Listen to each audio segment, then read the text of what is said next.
Good evening. It is 5:30 on April 11th. We will call this regular Fargo Board of Education meeting into order. And I'll ask you to join us by saying the Pledge of Allegiance. I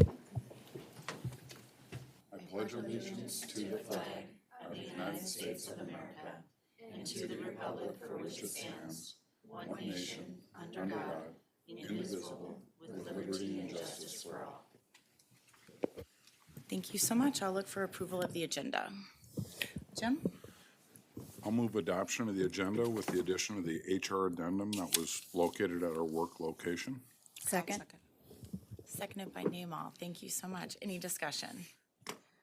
All those in favor signify by saying yes. Yes. Yes. Opposed, same sign. Motion passes. We'll move on to the recognition of audience portion of our agenda. At this time, the board will hear comments from the public. We ask that each speaker who has signed up to address the board state their name and home school district for the record. Speakers must refrain from using this forum to criticize or complain about a specific employee or student by name.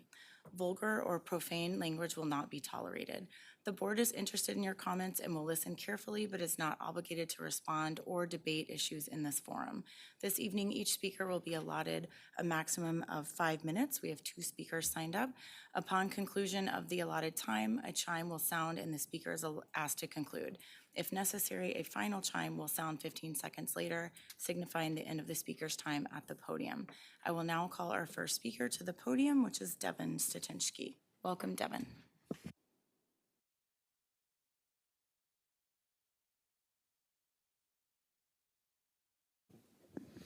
Devin Stachinski, HMR.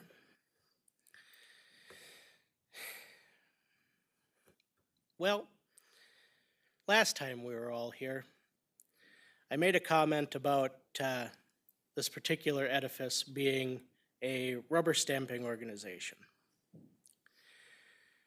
Now, the particular rubber stamp that I'm referring to is Memo 96. And Dr. Gandhi told you that it was incomplete and needed some additional information placed into it. And Greg was correct to try and postpone it. That said, once you passed it, it is now official record. So when the adjustments are made to it, are you going to vote to pass the changes to it?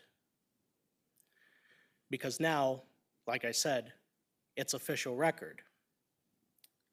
And if you just go in there and change the record, you violate Century Code and Code of Federal Regulations.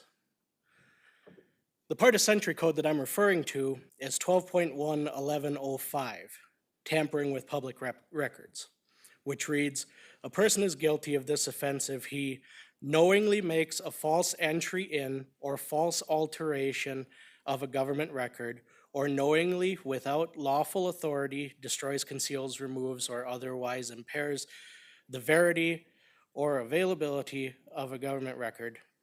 There's other parts to this, that it being a Class C felony for some parts and a Class A misdemeanor for other parts. So because this became public record,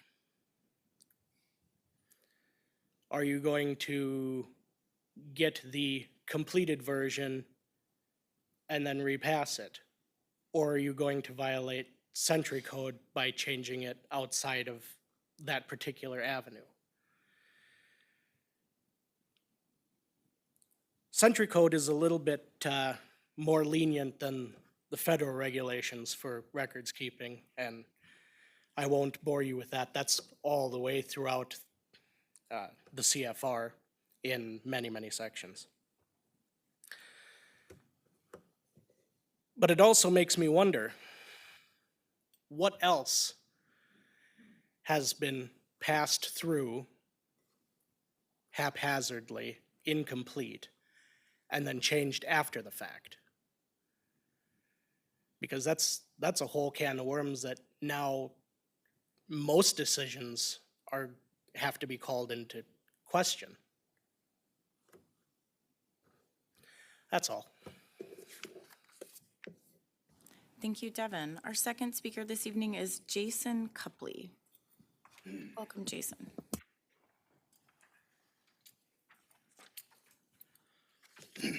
Good afternoon, Jason Copley. I don't know the district number. We're at Longfellow Elementary. The reason I'm here today is basically to speak when I was not afforded the right to speak for myself. Uniform's not for sympathy or anything like that. I am full-time with the Guard and came here after work. I've served in this community, North Dakota and state, for 17 years. I am a substitute teacher at Fargo North High School. I am a varsity football coach at Fargo North High School, and I volunteer and I'm a full-time recruiter for Fargo North High School. I live 2 blocks north of the VA. I live and I serve in this community, of which my children attend Longfellow. I currently have one son who is a first grader at Longfellow Elementary. We were first-time parents, went in, and he was part of the after-school program as a kindergartner. Through all this, learning as you go, for those of you that kind of first-time parents and figure it out as you kind of go along, but we were not aware that you have to re-enlist for the after-school program every year. When we called and asked about it, we were told you can be put on a waiting list. And I said, okay, well, let's go on that waiting list. How many people are on it? And I was told there's 39 families that are still on the waiting list ahead of me. I said, okay, well, what are the chances that 39 openings happening? They said slim to none, find something else. I now have another son that will be starting kindergarten at Longfellow, and then a daughter that will start 2 years after that. So I will have 3 children at Longfellow at the same time. I was lucky enough to find an in-home daycare that took my eldest son as a extra this year, and it has worked out, but it will not work out next year. When told that I was not enrolled, I called and asked. I was told that's not my problem and was hung up on. I proceeded to call back and was basically told that here's some other options, but we can't help you. I talked to the superintendent of Fargo Public Schools that is in charge of the elementary division. I can't remember the name off the top of my head. And they were completely taken back that there's 39 people on the wait list at Longfellow. Come to find out as they dig deeper, that's not the only elementary school that has a waiting list. The good news that I have heard is I believe they've opened up extra space in the schools to try to accommodate the extra families that are waiting. Unfortunately, I received a lifetime ban from the after-school program. I was told that I was rude and aggressive on the phone and swore at the employees of the after-school program, which did not happen. We were not informed of this via telephone, via face-to-face. I got an email stating you are officially banned from the after-school program because of this rules and regulations that we have. When I called the president of the after-school program, I told them, do I get to say my side of the story? And they told me it's irrelevant. The decision has been made, you are banned. So we found our after-school care for my eldest son. About 2 months ago, my wife reached out to the president of the after-school program, submitting an apology. We are sorry if it came off as rude or offensive.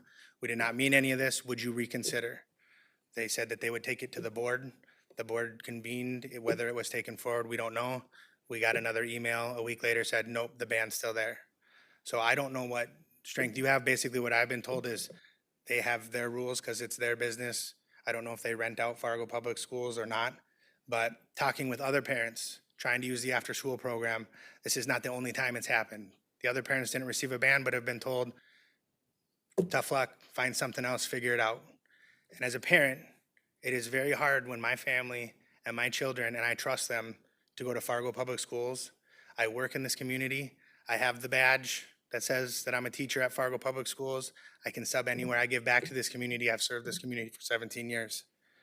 And to be treated that way without being able to say my side of the story and just via phone, it's nope, lifetime ban. Okay, well then what are some options for somebody to watch my 3 children? Because it's not as simple as the daycare that they're at now. Somebody has to pick them up from school and take them somewhere. If any of you know, on the north side, there's about 3 options and there's waiting lists for all of them. So I do appreciate the fact that there seems to be steps taken to expand the area that they can have.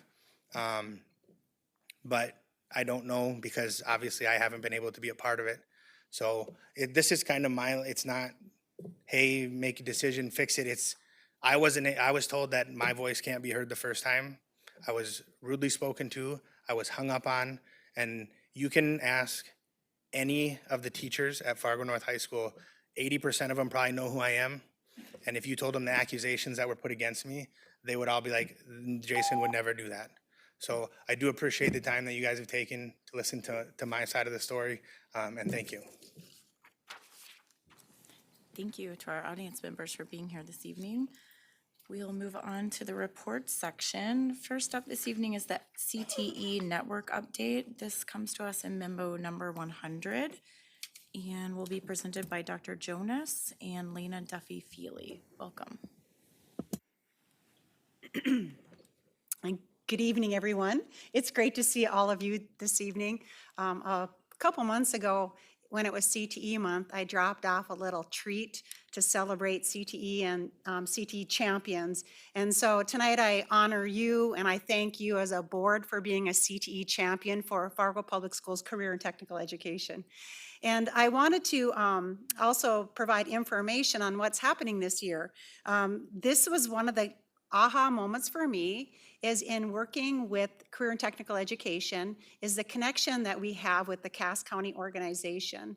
And in visiting with some of the new board members like Katie Christensen and Nikki Gullickson, and then Seth has been on the Cass County group for a while, it was just that moment of maybe we just need to step back and say, what is Career and Technical Education in Fargo Public Schools? How is it connected to Cass County? How are we working with Choice Ready? Because Mr. Dolan has been our flag eye candy for Choice Ready this year in Fargo Public Schools. And then also, how does that connect to the Career Innovation Center project that you're hearing about in our community? So that's the overview, education and experiences to prepare students for future careers. As it aligns to Fargo Public Schools' operational goals, tonight we'll cover 3 areas. What is our tiered instruction that impacts all learners? How is this community outreach happening through Career and Technical Education? And then also this continuous improvement and accountability process that we're looking at through Choice Ready. You can see the detailed goals, but I will continue on for the sake of time. As CTE is happening in our schools, I just really want to spend a little bit of time shouting out and thanking the educators that make it happen. One of the biggest challenges we have right now in education, or if it's childcare, is finding people that want to work with our humans in the classroom and be passionate about what they do. And if you take a look at this picture in the fall, we had our first kickoff, and these are the CTE educators that are in our classrooms, from our middle schools to our high schools, and our career advisors. And I think it's just important when you put that group together, the power behind their talent and expertise and hard work to help students succeed. And sometimes we don't see that collective group across our district, and it was fun. I also am really excited because we've been scaling up leadership across career and technical education to create more quality and focus. And so you'll see in the middle of the screen, we have some folks that I'll be sharing a little bit more tonight as far as CTE leadership. Ultimately, it's the students on the side that we want to help raise the bar for success. In Career Tech Ed, this isn't just our idea as leaders, our teachers in the classroom. It is really based on some high quality frameworks. First of all, we have a vision, which is a national model, the Association for Career and Technical Education, that sets the vision. And then also we have our 5 principles and our standards from the Department of Career and Technical Education. So the courses that we actually implement are based on solid standards. We have high quality frameworks with measures that we look at for 12 standards. And then also every 5 years, the Department of Career and Technical Education comes out with an evaluation team to visit our classrooms. And then finally, we have advisory committees that we look to every year, twice a year, to tell us a little bit about what's happening in the community around us and how we can improve our curriculums. So the ideas that are happening in our classrooms are really based on those guidelines. Fargo Public Schools is a leader. They're one of the largest districts in the state of North Dakota. They've always been progressive. They've always had just wonderful career and technical education programs. And so they are seen as the leader in our region. When we look at Cass County, the Career and Technical Education Consortium that was defined, Fargo Public Schools was critical in helping that come to fruition. It started with Northern Cass, West Fargo, and Cass County, then expanded to Central Cass. And I think it's important to know that Fargo Public Schools is a part of this consortium, and in the work that I do, we have this umbrella and this network that we're trying to develop. Because the programming is challenging, sometimes to have a lab space for it, qualified instructors, and curriculums. Those locations for delivery are happening across all of our high schools in Cass County and also the NDSCS Fargo North site. I think what was really interesting, as Seth has been on our governance board for our C3 Tech, as we name it, we expanded this year to add 2 more board members to represent Fargo Public Schools because of its size. And then Nikki Gullickson came on and Katie Christensen. As we move forward with those board members, we now went from a 4-person board member to 9. And as legislation is in session right now, a century code may change again. And so that transition might be 1 board member and then 2 district representatives. So something to stay tuned to. So looking across this network, what we really want to do is focus on goals, focus on exploration to help our students think about what path do they want to choose. We want to find the path that helps a student realize that they're in the right path for the right reasons, not just because my brother or my dad or it's, forgive me, but if it's Bison football, it's not about that. It's about what do I want to do and what do I want to be, and valuing every pathway as if it's a certificate, apprenticeship, or an advanced degree program. In CTE, we really value engaging students in that learning project through exploration. So you'll notice on the screen that it is hands-on, it is real world. Students are doing and demonstrating, and that's the power behind the exploration process. On your desk or at your table, you have 2 documents. One's a booklet that shows all of the pathways that are available to students in Fargo Public Schools, along with some additional information. It's the 22-23 booklet. So for next year, we'll update that with the new choice-ready indicators and any course changes that have happened for Fargo Public Schools. You'll also notice 1 flyer that shows the education pathway, just pulling that out in a little more detail, that shows a sequence of courses. So we call that progression of learning and a coordinated plan of study. Again, helping students explore and think about what they would like to do for purpose. Ryan Pierce has been working with our department as an educator and now a CTE curriculum coordinator. One of our goals is to really have high quality CTE for our Tier 1 EBR. That work is happening. And we're also working with NDSCS to explore every CTE dual credit opportunity. And right now we have about 25 courses identified that have the potential to be dual credit with our local regional North Dakota institution. That could lead to transition to also post-secondary with NDSU or other institutions. We also have some education pathway dual credit with Valley City State University, and Dr. Gross has been instrumental in helping get that set up for our Grow Your Own program with Dr. Gandhi and the vision behind that as well. We want to serve all students, and what does that mean? We've also always had a career and technical resource educator at our South High School and North program. This year we're making some transitions, and we are looking at instructional coach that will be working with identifying our special populations through EduClimber, and then also working with our teachers to help scale their skills at the Tier 1 level. So Heather Sinkler is making that transition this year. And it's really fun. I'm going to put a big plug in for EduClimber. We had a request of how many Native American students are in CTE classes, and with that tool, she was able to pull like 145 students are Native American, and then how many students are in CTE, and just quickly we could access that data to determine how successful they are in the program. So those are the kinds of things we're working on for continuous improvement. Ultimately, we want students to be leaders, so we have our career and technical student organizations.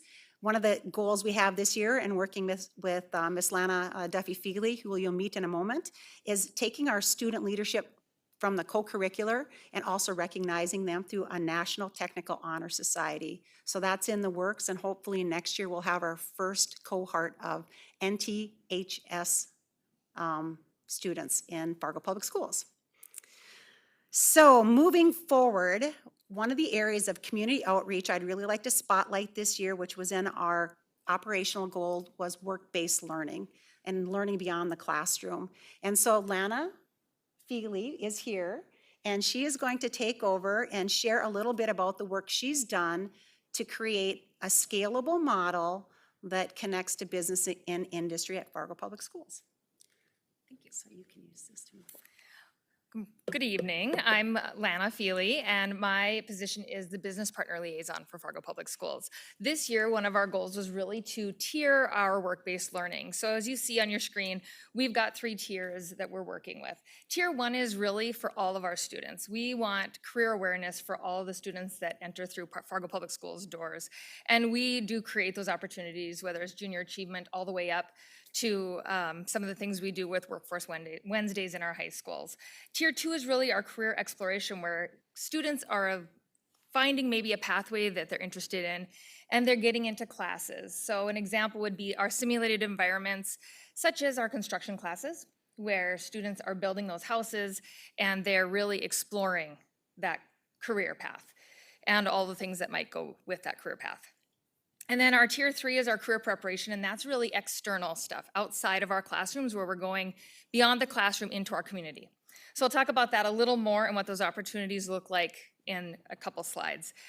We really want partners with this, so we've really identified not just us at Fargo Public, but also our students, our parents, and our businesses are our partners with our career-based, work-based learning.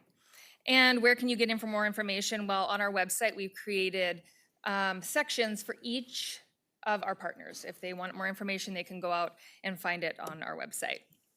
What are we doing in our schools right now? We have really good partners and teams in our schools. These are our career advisors. We have one at each school that works closely with our career counselors in our schools. And they, as you can see, are providing those tier 1 opportunities. These are just some examples in 7th grade, 8th grade, 9th grade, the 10th grade Career Expo, where we're getting our kids exposed to our business partners and career opportunities. They are also working with us on our cooperative work experience, where we're sending those kids out into those tier 3 opportunities as well. And they really help us with our monitoring of our Choice Ready program. This is some of examples of opportunities within tier 3. If a student is really connected with our CTE courses, such as construction with that simulated environment, they then would qualify for the green over here with the CTE credit, which would be our cooperative learning experience. If they are not connected with CTE, there's still opportunities for them to get those external experiences through credit or no credit work experiences. When we've had our advisory committees, a lot of our business partners have told us that students need certain skills. So as you can see on your screen, we've got career ready practices. These are our big 5. We want our students to be responsible employees. We want them to have technical skills. We want them to communicate clearly and effectively. We want them to be able to problem solve, and they need to be able to be a team player with teamwork. So with our simulated environments, we introduce these career ready practices to our students so that when they get out into those external opportunities, they are then kind of graded on these 5 pillars that we're saying you need to be proficient in these areas to be successful in the workplace.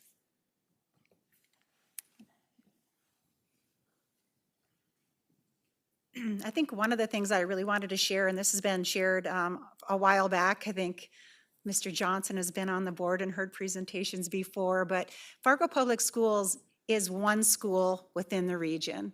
And so when we talk about reaching out to the community, there's many schools with the same idea and the same aspirations.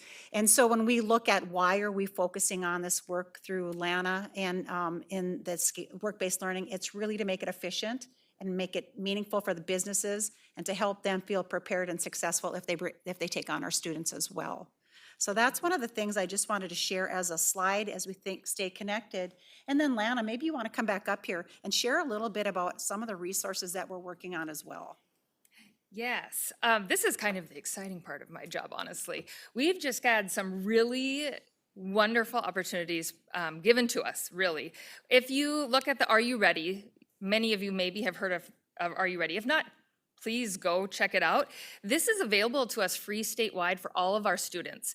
And really, they have done a wonderful thing and connected with Golden Path Solutions to create what we call Compass. So students can go in and get matched with their profile, and then business partners will actually connect with our students directly on this site. So it's really great statewide. If our students maybe want an opportunity somewhere else in the state, they can even get that opportunity throughout the summer. We also have some really wonderful things going on with the Fargo, Moorhead, West Fargo Chamber, and this is Ignite on the lower right of your screen. And that is also just a wonderful free opportunity for our community, but we can also use it in education. Our students can go out and learn more about careers. There's videos on there, but we can also go out with students and teachers and look for business partners. For our advisory committees, students can look for opportunities through that, and they can match themselves to careers as well. So both are really great tools that are free to us to use with our students and our teachers. I think moving forward, I mentioned the advisory committees already. This is an example of our auto advisory committee. I think one of the things I've had conversations about over the years is, where does career and technical education fit in for workforce development? Sometimes we've had people say, are you trying to track my child into a career pathway? And are you limiting their ideas in high school by doing this? Our goal is really to help students explore, and sometimes they may choose to stay and do more, or they might find another door. That's my new t-shirt. And so I think just having students think about what is out there really matters to save time and money in high school. This is a powerful slide for me, because if you look at the bottom picture, it says thanks to General Equipment. And those students in the picture above, this was actually sent to me by General Equipment, a gal that's on our advisory committee by the name of Ann Pollert. And those students are Fargo South automotive graduates who now work at General Equipment. And she convened them with their teacher, Mr. Cross and Mr. Prestegard, who Mr. Prestegard is a teacher who was Mr. Cross's former teacher. So it's just a power of what does workforce development look like? Sometimes it takes time to see that, but it is really it's just really exciting to watch how students gravitate to their passion and they become very productive citizens. On the right-hand side, you'll see some companies that we've been working with this year to create apprenticeship programs or more intentional connections through work-based learning. And Fargo Public Schools is one of those. Whether it turns into a paraeducator in the classroom, which is our vision for the education pathway, or it turns into somebody who's working on the facilities. We have some students out painting, earning credit because they're interested in maintenance. So there's just these opportunities within our own district to cultivate this idea of work-based learning and co-op credit. Moving forward, the idea of the Career Innovation Center continues with NDSCS. Their North Campus is very busy. We have a full manufacturing request of students for next year. They may not even be able to take all of our requests. And then on 64th and 42nd Avenue, the building continues to have some early construction.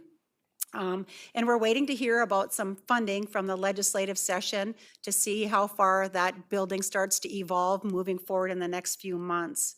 But ultimately, it is a location that will have some secondary programming in it, just like Fargo, NDSCS on the 19th Avenue, and it will have some opportunities always for post-secondary and adult learners training in there as well. So stay tuned as this continues to evolve with our partnership, and thanks to Fargo Public Schools for your leadership in that process. I think finally, I used to have this slide that always talked about why career and technical education, and mostly I was promoting our graduation rate. CTE students graduate a concentrator at a higher rate than average students because they stay in school and they have a passion for what they're doing. But really, Choice Ready has been our next real reason for a well-rounded student. And Mr. Dolan is here in the audience today, and I just really want to give a shout out to him for his work to help with Choice Ready. You heard a report last year. You've seen some of the dashboard work he's doing. Fargo Public Schools took the lead on that, and he is now expanding to a project across the state of North Dakota. But I think at its big picture macro level, you've made a difference. But what I think is most powerful is students 9 through 12 are now engaged in thinking about being choice ready and scholarship ready. And there were some students, senior students, that were not. And with Mr. Dolan's leadership and the career advisors, they went through and looked at those students, and now 43 more students were identified in the last couple weeks to be choice ready senior graduates because they just took the time, understood what to look for, and had the help to support those students to complete the process. So I think when we talk about what the success is, choice ready graduates is one of our goals, and that's one of the accountability measures that we'll be looking at for career and technical education. So that's all of it in a nutshell related to the operational plan, and we would stand for any questions around any of the topics. Thank you so much for this report, and thank you all for being here. I actually am going to start for once with a question, and then I'll open it up because that was so good. My question is around the intersectionality of CTE and our children with special needs. It was interesting to hear the demographic of Native Americans. Do we have an idea of how many children served by 504s or IEPs are in CTE? Did they see similar success rates? You know, I think of all the children that we're trying to career prep or workforce develop, maybe they're the highest need. So I'm just curious how that plays out with your program. Well, we serve all students. I think probably one of the challenges has been at times is when a student may have a restricted schedule for special programming, or if they've fallen behind and they're now trying to catch up on a required course, that can interfere with a student that might have a challenge in learning. But we do serve all students. One of the things that we're really excited, I'm going to go back to EduClimber again, is being able to pull that specific information. And so that's what we will be working on, is to identify how those demographic data is being, how they are performing, I guess, in each of our CTE programs and courses. So that is kind of on the cusp, so I don't have an answer, but we could pull that and give that back to the board this spring if that's something you're very interested in. Yeah, I'd be curious to know that. I just feel like the tier 3 especially, like those kids would really benefit from doing the external experiences if it's possible. But We do have a student that we're exploring that maybe doesn't meet all of the requirements, but at the same time, we really felt this was an opportunity. The student has a job and doing very well in their job. And we did some reference checks, and that's something that Lana is working on to say, let's start with this student that may not fit all the criteria and say this might be an option for this student to find success in school when they start outside of school. great. Thank you. Okay, now, Jim, did you have a question? Yeah, a question and a comment. First of all, thank you for all you do. And thank you, Andy, who I thought we approved your retirement, but clearly I didn't understand what I voted for. I'm just curious because I was excited to hear that we're now going to make our students eligible for the National Technical Honor Society.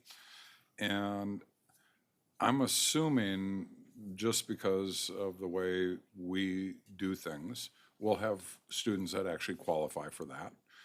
Is there a scholarship opportunity available for those students as well, outside of obviously the scholarship program we have for all students in North Dakota?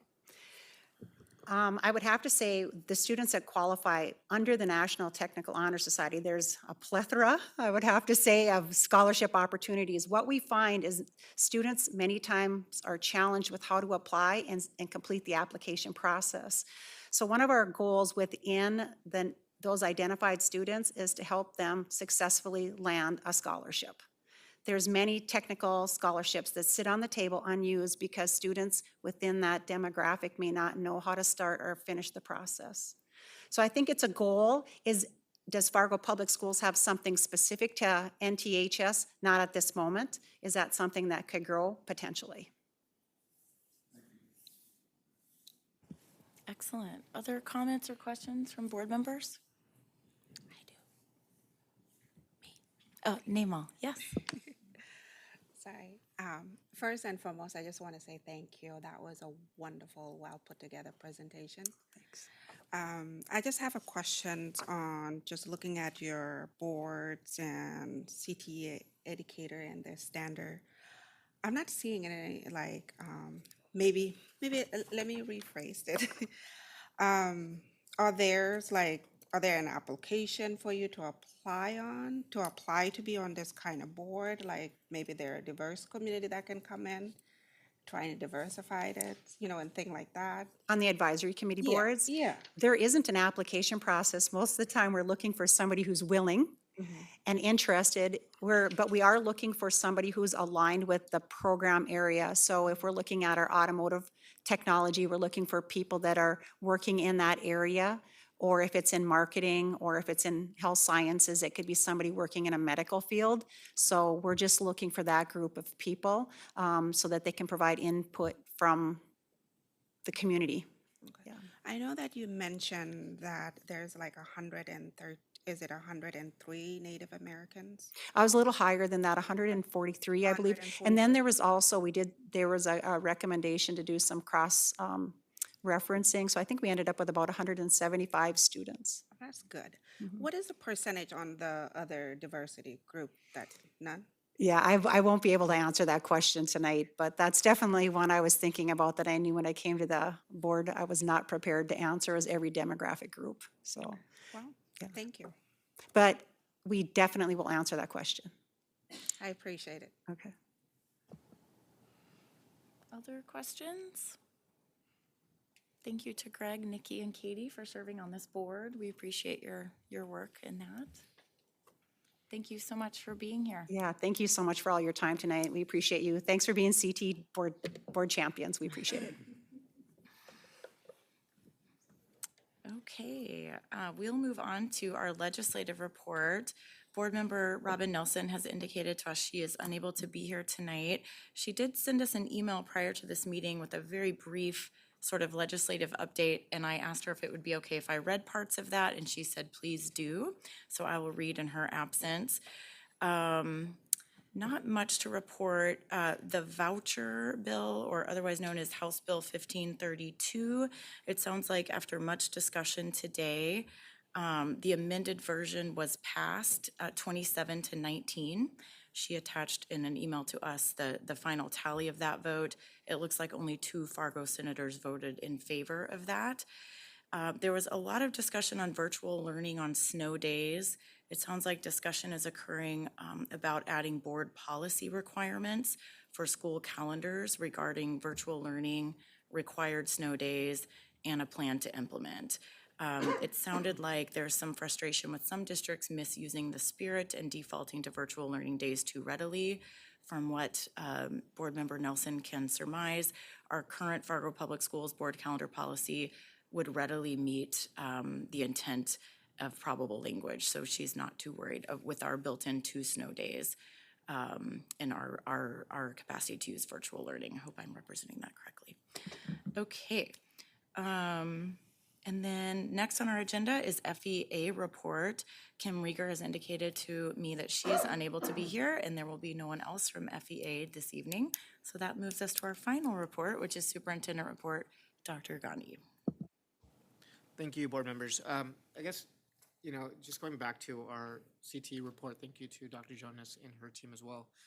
Just wanted to provide one point of clarification, and I apologize, I was looking at some of the data to your question as well. So part of the high school graduation requirements for Fargo Public Schools are 3 elective credits in which students can opt to take a CT class. They can take a world language class or a fine arts class as well as part of that. And then obviously we have different diploma programs as well where you can take more credits as well. So the opportunity to take CT will be open to all students, but when we break down the data, I think maybe specifically what to look at for would be which students are opting to take a CT class maybe versus one of the other programs, and then the breakdown of that as well. But just wanted to make sure that all students, as part of their graduation requirement at the secondary, will take 3 elective credits, of which CT is one of those options. So just put that in context with that data as well. Because sometimes there'll be a conflicting priority with another subset. A couple of things in just my update today. First, in your board packets under Human Resources Actions, you may see an extensive list for non-renewals. Just please know that predominantly that list is for positions that are under a 1.0 FTE because that's our annual non-renewal of overload. So that does not mean individuals that are being non-renewed from the district. They're overload positions. Sometimes there's also going to be included positions that are grant funded that are going to be dependent on federal grants the following year as well. But those are overload positions primarily on that list, and that's why it seems a little bit longer, but those are not just kind of FTE positions. As a district, along with continuing to work on a daily basis and battle with the ongoing winter, we are well underway with the design process for our what's going to be our new 8-9 building as well. So I think I shared previously, we're excited that based on just what the most recent demographic report for Fargo Public Schools has shared, is that the building that we are currently in process of pursuing or building for relief on the south side enrollment will not need to open up as a 5th, 8th, and 9th grade center. It will just open up as a middle school center. And the reason for that is because to provide Bennett with relief, the migration of students that would go from Discovery to the new school would allow Discovery to house 5th graders. And the district's going to make that decision to do that for a variety of reasons. First and foremost, we will have 2 grade levels at the new building versus 3. But secondly, from the student's perspective, avoid one less transition because those students would go from 5th grade to 6th grade at Discovery. So if we have that room for them to be at Discovery already, that would be the ideal situation to provide that relief for Bennett. So those are 2 things. And then just lastly, today gets to be another day where I get to do one of the funnest parts of my job, which is to recognize our great staff. So RTE Heat helps with our summer school programming and also our EL programming she's housed at the Dakota building, but really has an impact across our district. And she was our 2022 super support staff of the year. Just a very well-deserving individual, and it was great to be able to celebrate her today. So thank you. Great, thank you. Any questions? I enjoyed seeing that email announcement today. Okay, with that, I'll look for approval of the consent agenda. Jim? I move adoption of the consent agenda with the addition of the HR addendum. Second. Seconded by Seth. Any discussion? All those in favor signify by saying yes. Yes. Yes. Opposed, same sign. Motion passes. Thank you. We'll move on to our business section, which we have no business to conduct this evening, which will take us to our board reports.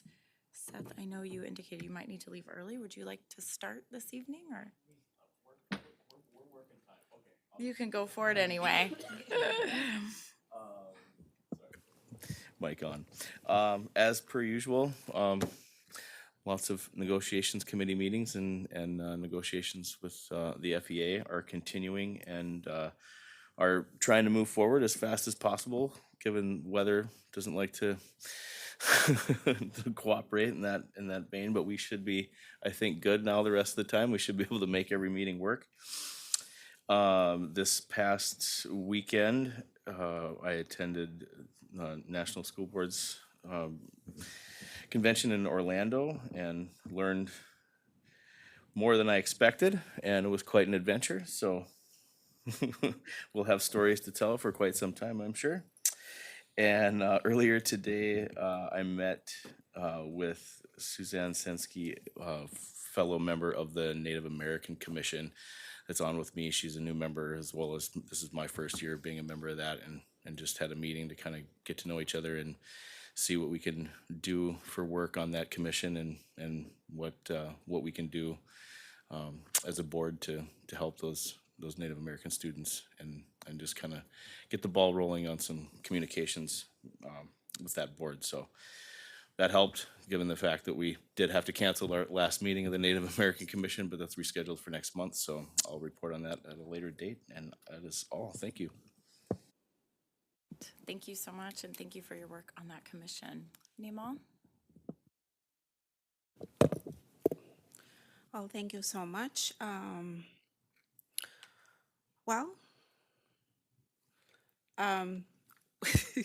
I've been watching the webinar series for the school finance, just looking over them and just making sure that I understand exactly what's going on. The next one, and also too, we've just been attending the CEA committee too as well before we go to Orlando and others. Um, Orlando is interesting. But there's a lot to discuss on that. But I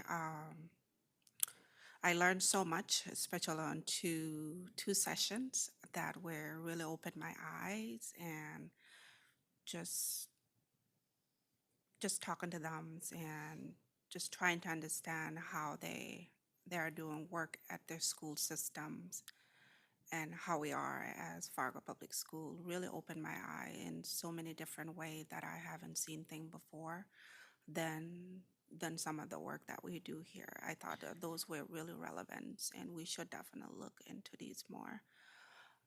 Today, I had an honor to be at the superintendent's lunch with the students.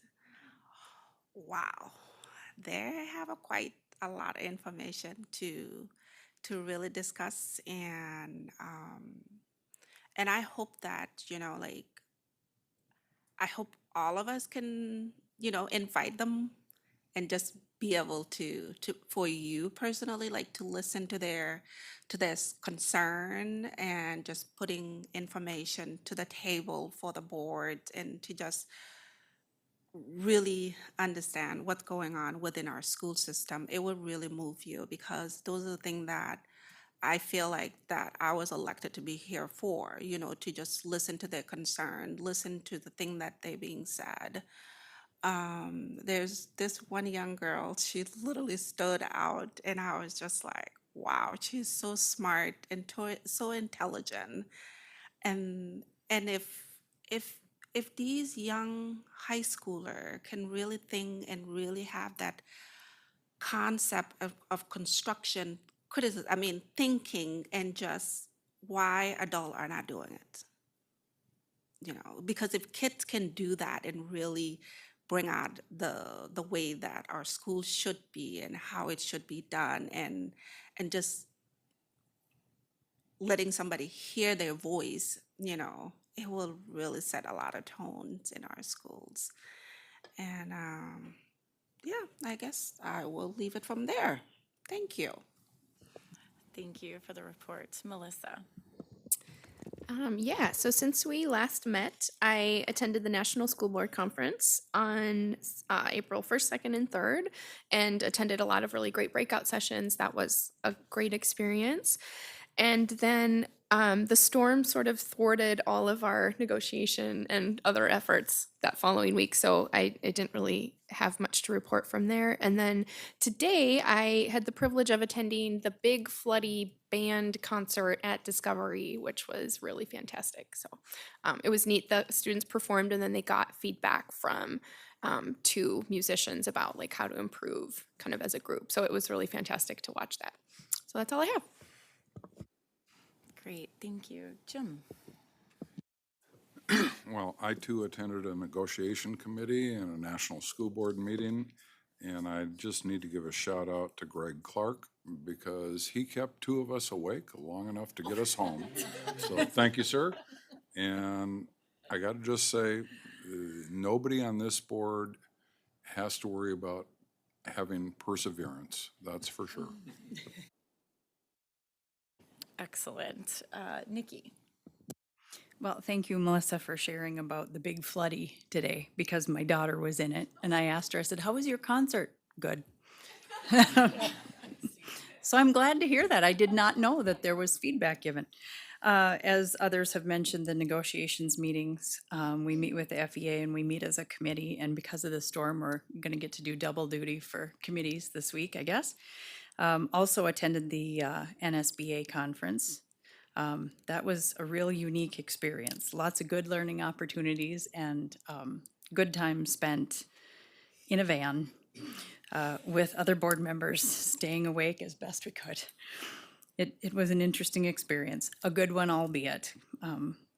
we've got a lot of good people on this board. It's good. And then CEA will be this Friday morning. Thank you. Thank you so much. Greg? Yeah, same as everyone with the negotiations and the eventful NSBA trip and sleeping for like 17 hours afterwards. But the main thing I wanted to discuss was two very pleasant surprises. And, you know, maybe this is just my pessimism coming through, but I did not expect the NSBA conference to be as educational as it was. I kind of went thinking, this is kind of a test for me to see if it was going to be something useful. And other board members who had been there before said, yeah, it's going to be useful.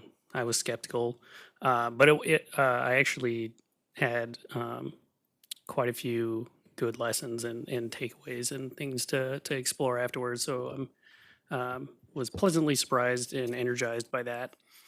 The other thing I was surprised by was today's student cabinet meeting. I went in thinking it was going to be students taking an hour to complain about food and dress code stuff, but I was very pleasantly surprised at the depth of the conversation that they were able to bring and engage with, and yeah, that was fantastic.